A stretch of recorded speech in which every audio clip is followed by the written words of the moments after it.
Welcome back to Justice for Jean Alesi 2 in Formula 197, and round 6 brings us to the circuit that's not only hosted the most Spanish Grand Prix, but has hosted more than half of all Spanish Grand Prix. We're at Circuit de Catalunya. From 2007 until 2022, the final sector was somewhat ruined by a chicane, which F1 has finally decided to stop using in 2023. But ahead of the chicane's first usage in 2007, Fernando Alonso said this: "Although I've always really enjoyed the final two corners and their speed, the new chicane at the end of the track will hopefully lead to more overtaking during the race, which is great for the spectators." It didn't, and it wasn't. In the real 1997 qualifying, normal service was resumed, Jacques Villeneuve with his 5th pole position of the season, Williams continuing their qualifying domination. Frentzen made it 1-2, but just behind them, it was a couple of teams who had struggled for pace in the past couple of rounds, McLaren and Benetton locking out the rest of the top 6, with Alesi in 4th and Berger in 6th.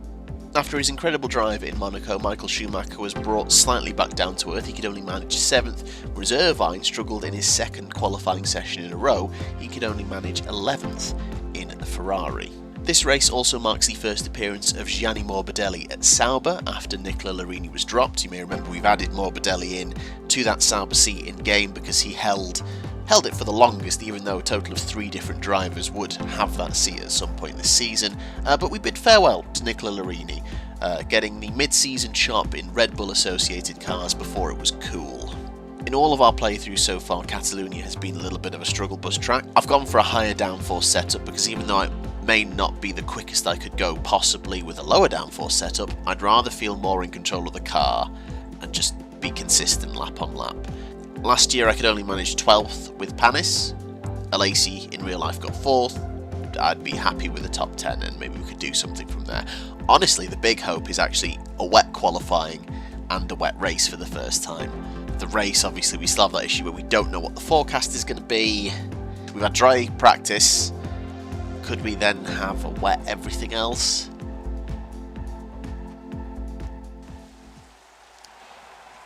Oh, right. This gives us a huge lifeline in terms of qualifying. So immediately, lap number 1, straight in, monsoon tyres on. At the end of lap 2, my first flying lap, I immediately took provisional pole, but only by 1.5 seconds. Considering I'm taking it off Barrichello, I knew times were going to come down. Next lap, started to get a little bit more racy. As you can see, handling a bit of a slide. It's much more of a challenge to drive the car in the wet on this game, and it's more satisfying then when you get it right. And I was finding the time a remarkable 5 seconds quicker. Went into the pits to see how that compared to everyone else, and Panis and then eventually Schumacher also bringing the times down, but I felt comfortable, so I then thought about my race strategy. So obviously this is unprecedented for Spain, but it's because it's raining, it's really helping. We already have confirmation that it seems like in qualifying they're a bit slower, but let's just say, for argument's sake, they are still as slow, or a bit slower in the race. I've been going for dry tyres every time, because if you start on wet tyres in the dry and then you need to go in and change, you're never going to catch up in the dry. Whereas in the wet, if they are a little bit slower, yes, I might be on the wrong tyre on the first lap, but there's more of a chance for me to catch up. I'm going to do some more laps and I'm going to have a think. So, do I stick with dries regardless? Time to consider it. There's our benchmark times, doesn't really matter, both of them set in the dry. In the wet, we're not going to be anywhere near. Lap number 10 would be my fastest, and we head towards turn 1. I've got a heavy downforce setup, so as you can see I'm struggling to get to the top of 6th gear, slowly all the way down to 1st gear to get the traction and the speed up again, and then slowly up through the gears through turn 3, at this time called Renault. Can't do any sudden movements on the analog stick, it's got to be gentle or it's got to be dabs, otherwise the back will come round on you. And as you can see, I snatched it a little bit and scrub off all my speed. In fact, this middle sector is really, really difficult in terms of trying to keep the speed up. As we go through Seat, just so difficult to slow it down to 1st gear while keeping momentum. We seem to lose all that speed. Heading to turn 7, this is easy to spin out if you try and carry in a bit too much speed. You just got to take it gentle, bit by bit. Towards turn 9, Campso, which is usually flat out and thrilling. Here you just need to be as much speed as you can, but again, if you take it too quick, you are going to go off regardless of whether you touch the curbs or not. Go a little bit deep into turn 10, but catch it. It's not catastrophic, but I've definitely lost a bit of time. Head towards turn 11. Don't have to go all the way down to first for this one. Just again, gentle on the steering inputs and the accelerator, dabbing both, staying second. And then you can slowly go up through the gears. Again, bit of caution, but you can gradually build up through the speed, let off the throttle a bit, stay in fifth, then hammer down, up to sixth gear, and we head towards the line. I think we'll see him in pole position for tomorrow's race. I am inclined to agree with you, Murray. I think that hopefully that should be enough. I'm fairly confident this is going to be pole. Watch it stun me now. Pole position for the second time in the wet. The gap, 4 seconds from Michael Schumacher. Rubens Barrichello third. Panis fourth. Hill fifth. Nakano sixth. Double Prost. Berger's in seventh. Magnussen in eighth. Villeneuve is once again down in ninth alongside his teammate Frentzen. It's a proper mixed up grid once again. Okay. Don't know what it's going to be like in the race, but I have put dry tyres on again. Anyway, in the real 1997 race, there was no such worry about rain. It was blisteringly dry, and this was another one of those races that demonstrated why when we first played through this game, we did it with Olivier Panis.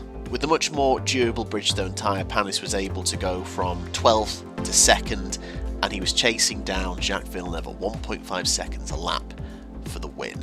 Unfortunately, the race would end just too soon for Panis to be able to catch him, finishing under 6 seconds behind Williams number 1. This would incredibly be Panis' final podium in Formula 1, which you'd be mad for thinking at the time because it just seemed like his stock was going skyward.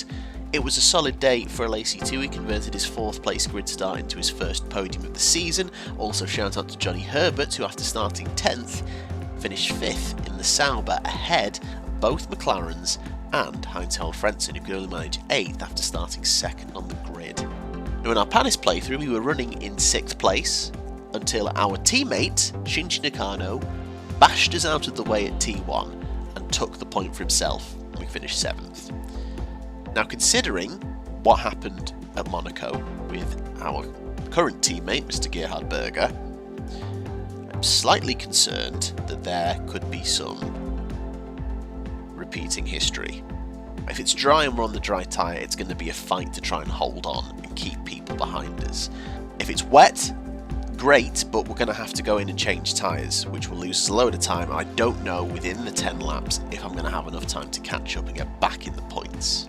I'm going to say just points.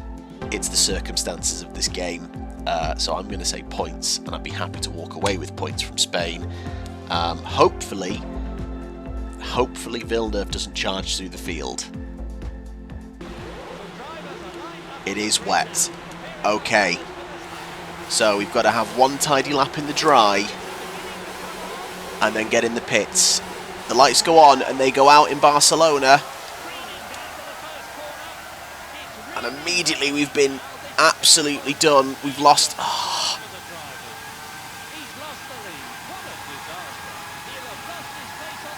Right, gentle, gentle, gentle.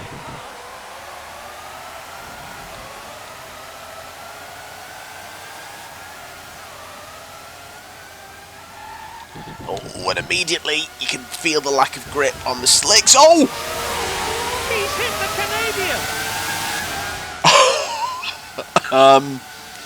Look, I feel as though I didn't hit the Canadian. I was trying to regain control of my car, and the Canadian went for a gap that was ill-advised. I think the Canadian just needed to be patient. I think they all need to be what the hell? Is that still Villeneuve? Oh, well, that's awful if it is Villeneuve. The leaders are disappearing off.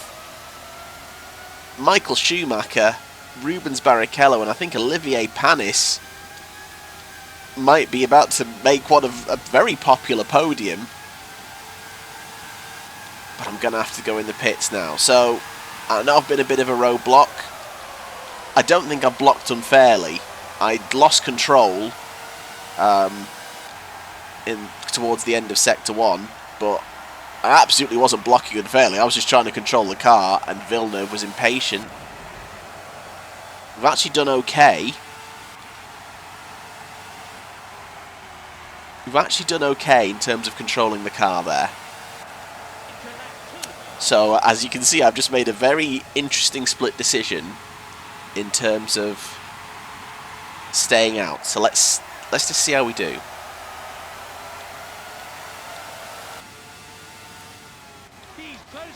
Oh my god.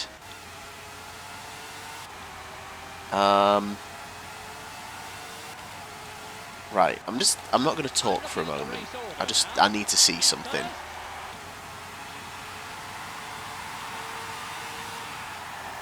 Okay, middle sector is awful. But I seem to disappear from them through this section.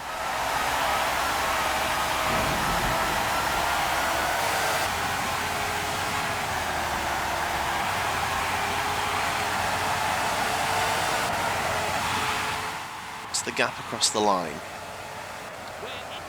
Okay, I think on balance, turns out I can stay out on slicks, but it very much depends on, like, these slow corners. I lose so much time having to just hustle the car. This middle sector is so many slow corners. I'm losing too much time. Look at that. Ground to a halt. Do I just stay out and hold on to fourth? Because at least I'm ahead of Villeneuve. Play the long game. Because there's something to be said about how much ground I could make up on wet tyres in the 10 laps. It's good to find that out. But at Spain, of all tracks, I wonder if it's worth just staying where I am. Oh God, because the car is at least drivable.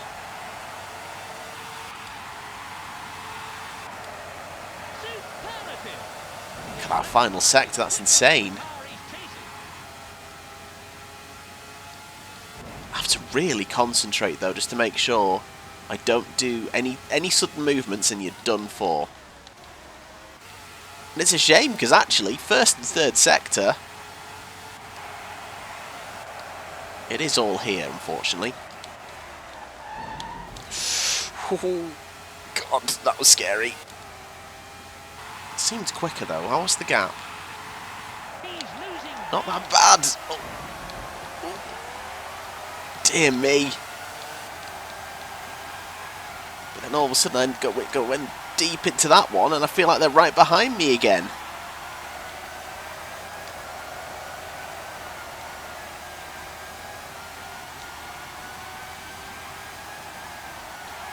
And is that Nakano again behind me? Oh, no! It's not Nakano behind me, because it's now Nakano ahead of me. Okay, it's too late. I can't make the switch. But the field does spread out quite a lot, as we can see. Michael Schumacher, Olivier Panis, Ruben Barrichello, Shinji Nakano.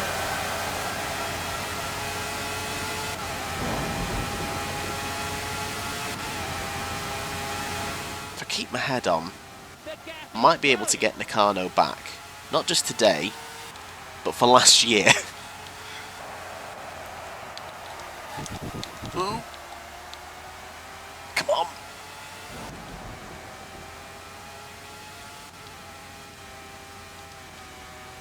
It is the slow speed corners. It's getting the car slowed down and then back up to speed. Once we're up to speed and the mid speed corners, not too bad at all.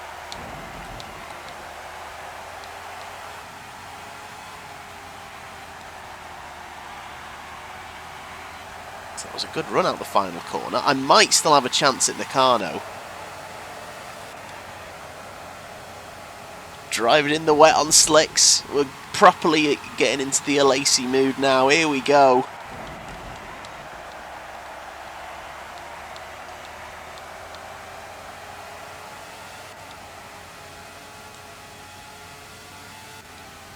Look at the run we've got through this corner.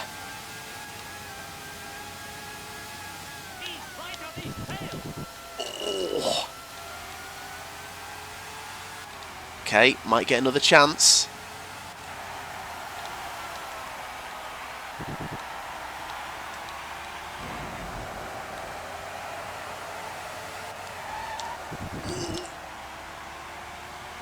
Tried to sweep into that a bit too fast. Might have ruined my opportunity. Ignoring the fact that I am on dry tyres and I'm chasing, Shinji Nakano, this is the first time it's really felt like close, tense, wet weather driving. We're both just struggling to try and find the grip and find, we're quick and slow in different places. This is excellent. This is the most fun I think I've had in wet weather on one of these PS1 games. He's definitely gaining.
Can't seem to get far enough alongside. And then he just seems to disappear. Wow.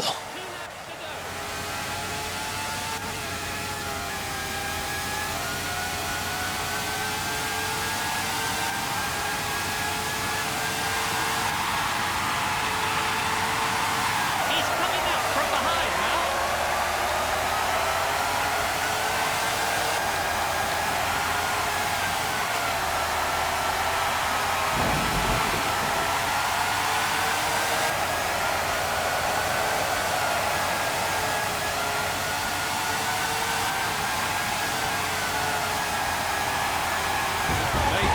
Oh! No, absolutely not. Absolutely not a black flag, mate. That was about to be an incredible move. Left the space. And I get cannoned. And you know what? Do you know what, Shinji? It's taken over a year. Revenge.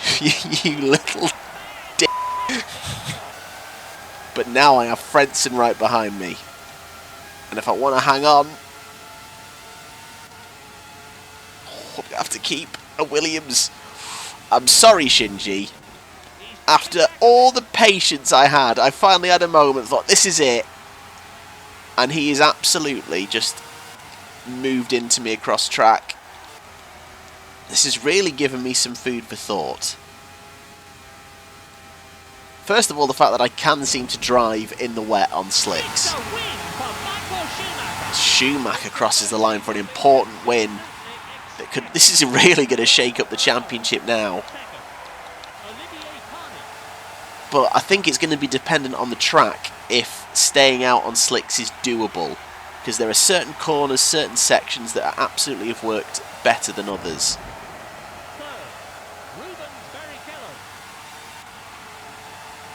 But we've survived. We hang on. And we will hang on for fourth in the wet at Spain, and I will take it and run. What a race that was. Points in the wet on slicks. Very Jean Alesi. So Michael Schumacher wins in the wet at Spain. I feel like I've heard that one before. 8 seconds away from Olivier Panis, an incredible second place for him. Rubens Barrichello third in the Stewart. Stewart's first points of the season, and the first time Stewart have scored points in any of our F197 games so far. We get fourth, Frentzen in fifth, Damon Hill, our first points for arrows of the season as well. I mean, I know the wet weather does like make it awkward for us, but it's thrown up a beautiful result, as wet weather often does. Well, that is all change. Jacques Villeneuve has lost the lead of the World Championship, but we do not take it. Michael Schumacher leads the World Championship by 3 points from us. Villeneuve is third, Frentzen up to fourth, Irvine and Berger, neither of them in the points today, so they stay where they are. But again, that's the first time that Schumacher's led in Formula 197 in any of the playthroughs we've done. Where there's only 7 points between us and Williams, Ferrari back into second, there's only 7 separating the top 3. Amazing. Even more incredible, Prost, they're up to 4th now in the Constructors. Stewart, thanks to Rubens Barrichello's 3rd, I mean they're 5th. McLaren stay where they are in 6th. At one point Hakkinen was in the points, he dropped out. I wish you could see the full... I'd hate the fact that it's just the top 6. I wish you could see the full thing. Technically, Jordan are level on points with McLaren. Ours are in 8th with their first point of the season. So, we have survived the rain in Spain, and it's given us more interesting information of how to handle wet weather. Will we have to deal with it again at Montreal, Canada? This is a track we are quick at in the dry, so actually I wouldn't mind a completely dry weekend. I really enjoyed that. Even though it was fighting to just try and catch Nakano, it's a shame it ended the way it did. But I definitely feel like I wasn't being... Like, I left space there, and I feel like Nakano just... The AI sometimes just are like, oh, I'm on the line. I don't care if there's a car there. I'm going to drive the line. So, I don't feel like I'm at fault for that. The Villeneuve one, you could argue more. But even still, I think he was impatient.